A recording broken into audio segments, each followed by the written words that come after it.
Good morning, children. Welcome back. Today we will continue with our chapter number 20. Okay, and today we will do the topics of casteism and minority. Now, yesterday we have done the problem India is facing. The two main problems is about communalism and casteism. Now, communalism I have explained you yesterday. Today we will go with casteism. Now, how this caste system developed in India. Now, this caste system has been existing in India from very ancient time. We can say right from the birth of India, this caste system was going on. Okay. Now, the earlier concept of casteism was different from what we see it today. In the previous time, what was there? To fulfill the basic needs of life, the communities were based according to the work they were doing. जो पूरे लोग थे, they were divided into 4 sections and that 4 sections were done according to their work.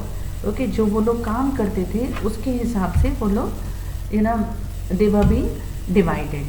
Okay, so India's social structure is based on casteism. Now, according to early hypothesis, that was the Varna system.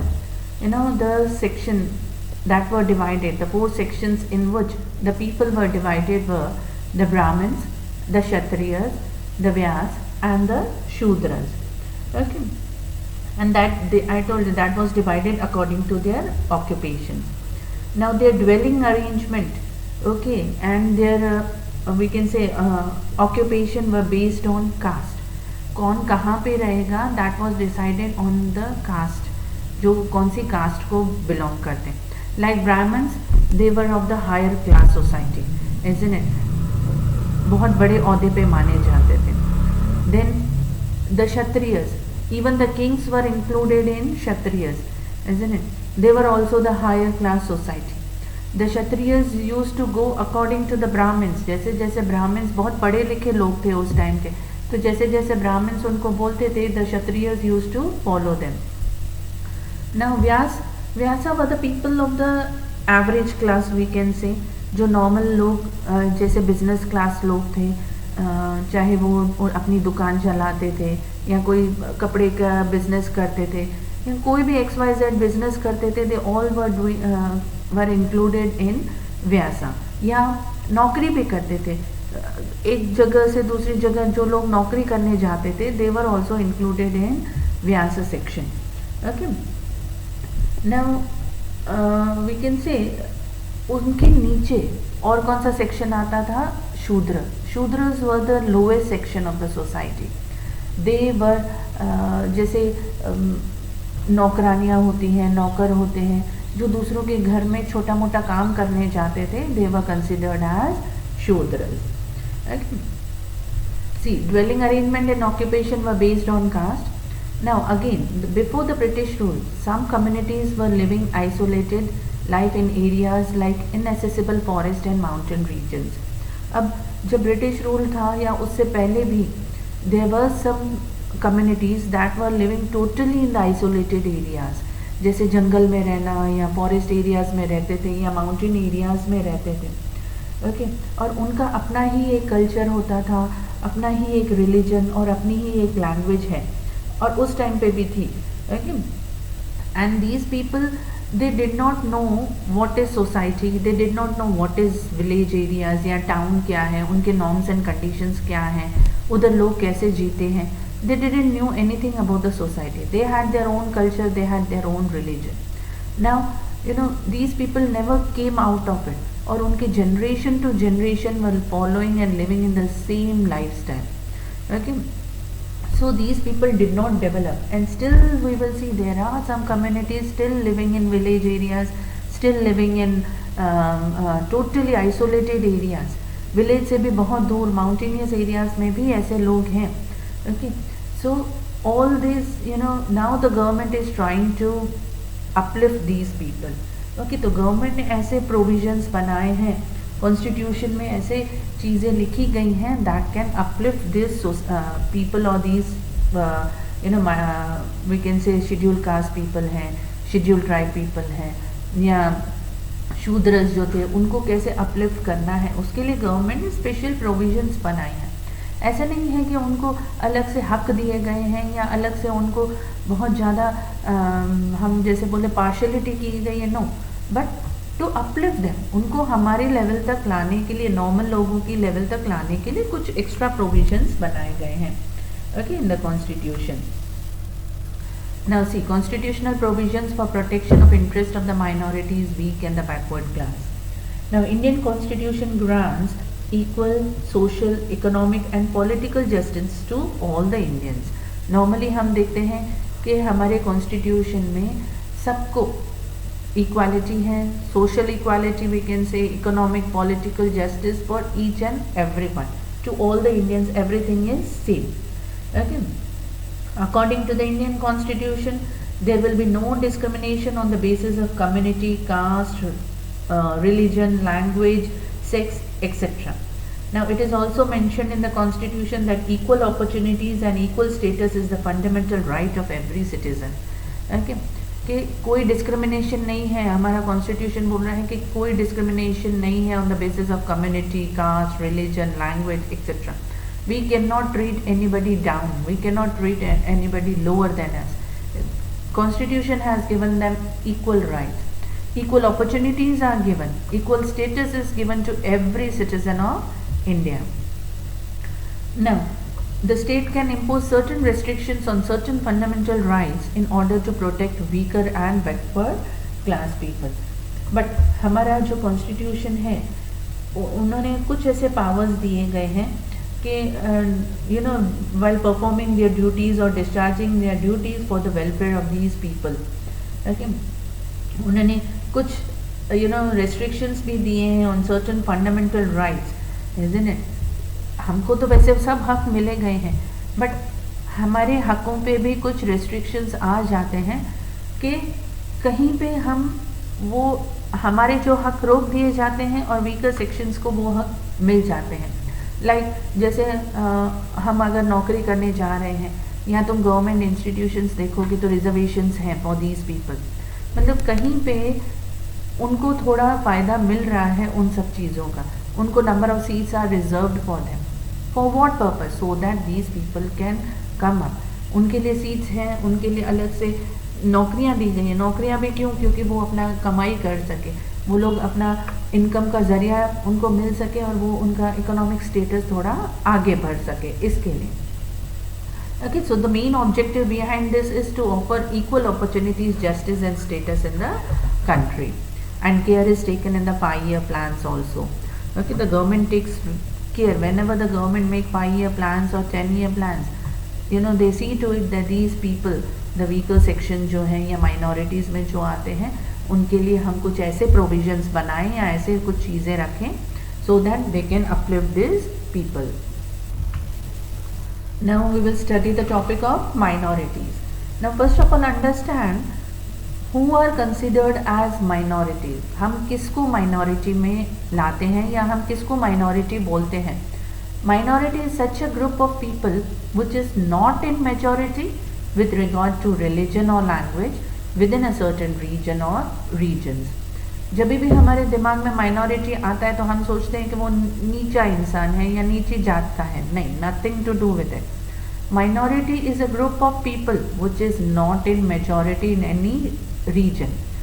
हमने एक reason ले लिया, उस reason में counting होगी और counting में देखेंगे सपोज कि they will count the number of Hindus, they will count the number of Muslims और द क्रिश्चियंस और the Sikh people, isn't it? Now while counting they came to the fact that suppose from a group of 100 people in a region, अगर किसी region में 100 लोग की counting हो रही है, 100 में से 65 people are Hindus, then I say कि 15% are Muslims, next 15% are Sikh and the next are Christians, like that. So the maximum number of people are who? Hindus. So we will say Hindus are in majority. Others like Christians, Muslims, Sikh जिनका number बहुत कम है, 10 लोग हैं, 15 लोग हैं या 20 लोग हैं, उनका नंबर कम है, then that group will be considered in minority. Generally, a group of people forming half of the total population of a region or a country can be called minority. अगर उनका नंबर हाफ से भी कम है तो that is considered as minority. अगर वो half से ज़्यादा हो जाते हैं that will be considered as majority. Concept of minority at national level differs from that of the state level. Now you understand this. हम अगर इंडिया की बात करें तो इंडिया में we know the number of Hindus are maximum, so we will say that at the national level Hindus are in majority, other communities are in minority. तो national level पे Hindus are in majority.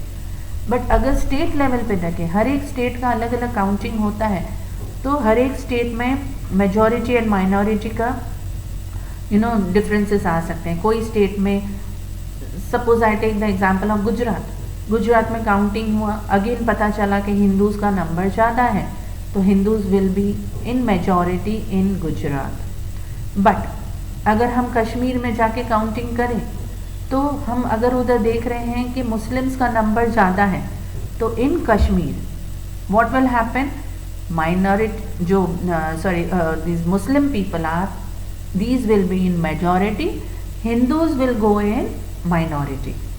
Okay, तो state wise differ कर सकता है.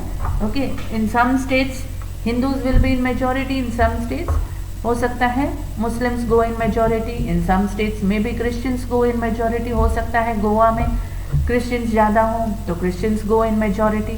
That depends upon the number of people, population कितनी है. If a community is in majority in any region or in states total population, it can be minority at national level.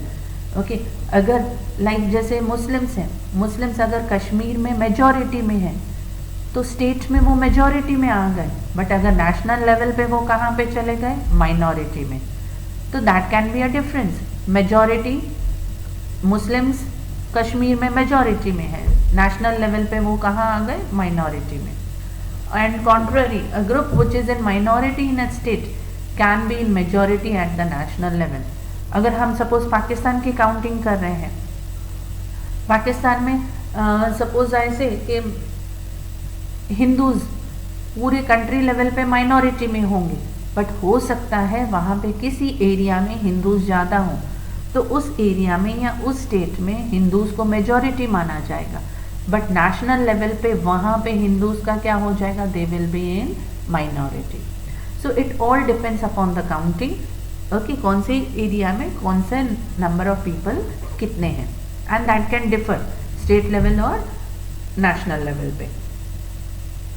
Now normally minority share equal rights with majority. Okay, majority और minority के rights तो equally हैं, but again special provisions for minority हमारे constitution में कुछ ऐसे provisions बनाए गए हैं, okay, for the upliftment of this minority.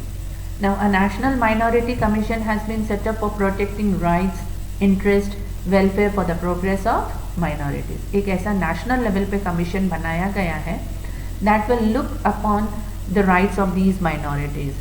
दे उनका फ़ायदा देखेंगे, उनके लिए welfare उनको कैसे आगे बढ़ाना है, okay, उनका progress कैसे करना है. For that, at national level, a minority commission has been set up.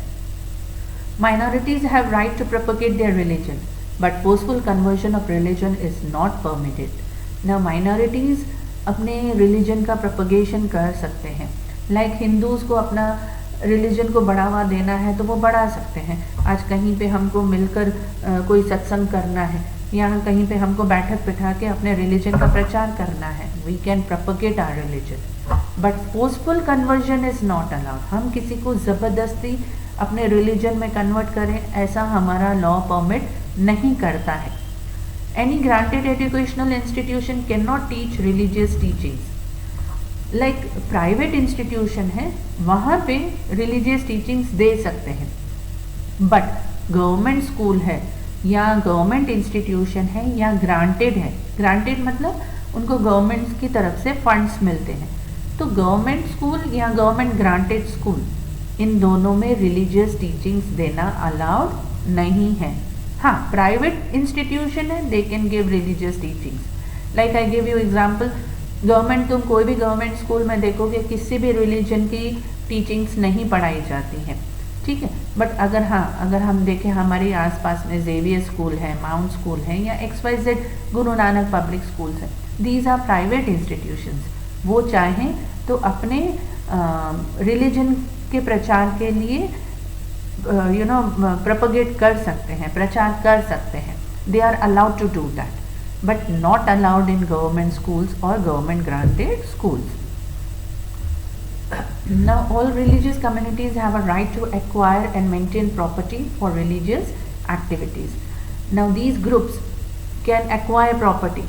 आज एक ग्रुप है, ऐसी संस्था है, उनको ज़मीन लेनी है, वहाँ पे मंदिर बनाना है या गुरुद्वारा बनाना है या चर्च बनाना है, that is allowed in a country. के संस्था के नाम पे हम प्रॉपर्टी खरीद सकते हैं और वहाँ पे अपने रिलीजन को बढ़ावा करने के लिए कोई भी हम वहाँ पे मंदिर, मस्जिद कुछ भी खड़ा कर सकते हैं, that is allowed in our country. Minorities have right to preserve their script and culture. Like all minorities have given the right to preserve their script. अपनी लिखावट और अपने कल्चर को हम बचाए रख सकते हैं, वो हमारा पूरा हक है। लाइक हमारी सिंधी भाषा है तो हम उसको सिंधी भाषा को जो स्क्रिप्ट है, लिखावट है, वो आगे फैला सकते हैं, लोगों को सिखा सकते हैं, उसको बचाए रख सकते हैं। या हिंदी है उसको भी हम बचा सकते हैं, या उर्दू है, एनी लैंग्वेज या एनी स्क्रिप्ट को हम बचाए रख सकते हैं और उसको फैला भी सकते हैं, आगे प्रचार भी कर सकते हैं। इवन आ कल्चर, मेरे कल्चर में जो कुछ भी आता है, I can follow that, I can pass that to my children also. Granted government institution cannot refuse admission on basis of religion, race, caste, color or language. जो government granted schools हैं, granted institutions हैं या government institutions हैं, they cannot deny admission on the basis of religion, race, caste, color, language. आज government school में admission लेने जा रहे हैं या गवर्नमेंट कॉलेज में एडमिशन लेने जा रहे हैं, वहाँ पे तुमको कोई ना नहीं बोल सकता on the basis of caste, colour, religion. ऐसे कोई नहीं बोल सकता कि तुम सिंधी हो या तुम हिंदू हो, इसके लिए हम तुमको एडमिशन नहीं दे रहे हैं। No, that can not be the reason. हाँ, तुम्हारी परसेंटेज कम है, तुमको एडमिशन नहीं मिल सकता है, बट तुम हिंदू हो या तुम मुस्लिम हो या तुम क्रिश्चियन हो, इसके लिए एडमिशन नहीं मिल रहा है। Nobody can deny that, specially in government schools and colleges. All section of society can retain and develop language and script of their own choice. हर लोगों को अपना लैंग्वेज, अपना स्क्रिप्ट चूज़ करना और डेवलप करने का पूरा पूरा हक है। रिटेन करना मतलब बचाए रखना और उसको आगे बढ़ाना, that we have the full right to do that. The state government provides facilities to get primary education in their mother tongue to the children of minority. Okay, primary education में government ने अब इतनी facilities दे दी हैं कि जो government schools हैं उसमें अगर अपनी मदर टंग में बच्चा पढ़ना चाहे तो that is also allowed. Government ने ये फैसिलिटीज़ दे दी हैं। Okay, so all these were the provisions for minorities that are being written down in the constitution. Okay, now these topics are on page number 170 and 171. Again, small short notes of 2 or 3 marks are being asked. Okay, you can go through. Here I have written down the points in short. The same points you can learn and write down in your exams also. Okay, thank you children. Have a nice day.